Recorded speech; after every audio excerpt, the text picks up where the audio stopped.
Hello ma'am, Hi. क्या बात है, मौसम के मजे ले रहे हो? Enjoying the beauty of life. So ma'am एक बात बताओ, जब शादी स्टार्ट होती है तब तो बहुत एक्साइटमेंट धूम धमाका चलता रहता है, बट मिडल आते आते ना ऐसा हो जाता है कि बहुत गुच्चड़ पुच्चड़ सा, like everything is falling all over the place. Yeah. What do you से, हाउ टू फिक्स दैट? पहले ना इसके हमें रूट कॉज को समझना बहुत जरूरी होता है. बहुत बार हम लोग प्रॉब्लम को आइडेंटिफाई नहीं करते. हम बोलते हैं उसने मुझसे गलत से बात की, ये गलत वो गलत, मैं क्यों करूँ, ऐसे क्यों करूँ. एंड अगर एक ऐसी नौबत क्रिएट हो रही है, आप इसको सिर्फ शादी पे मत अप्लाई करो, आप इसको किसी बिजनेस पे अप्लाई करके देखो, करियर पे अप्लाई करके देखो.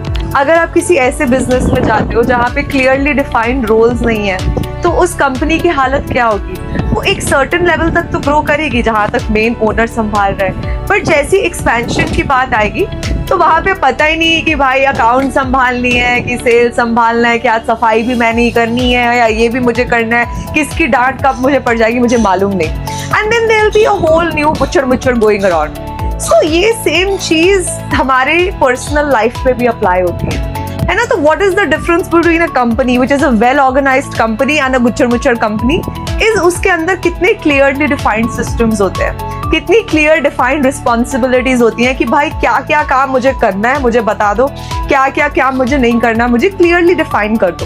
And then you get your rewards, जिसको हम की रिस्पॉन्सिबिलिटी एरिया KRA भी बोलते हैं. Now, a lot of us follow this and benefit from this in our professional life. But personal life में क्या?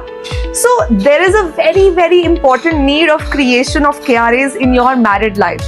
कि अगर आप एक wife है तो आपका क्या KRA है, अगर आप एक mother-in-law है तो आपका क्या KRA है, अगर आप एक husband है तो आपका क्या KRA है. And I think when you start structuring and systematizing your married life, it may sound like how boring. प्यार में ऐसे थोड़ी ना होता है. पर यही चीज होती है यार, जुनून में कितनी देर तक आप अपनी जिंदगी को ब्यूटीफुली जी पाओगे. किसी भी चीज को स्ट्रक्चर आउट करो, वो बहुत ज्यादा इन प्लेस हो जाएगी. If you want to know more about this, let us know in the comments below.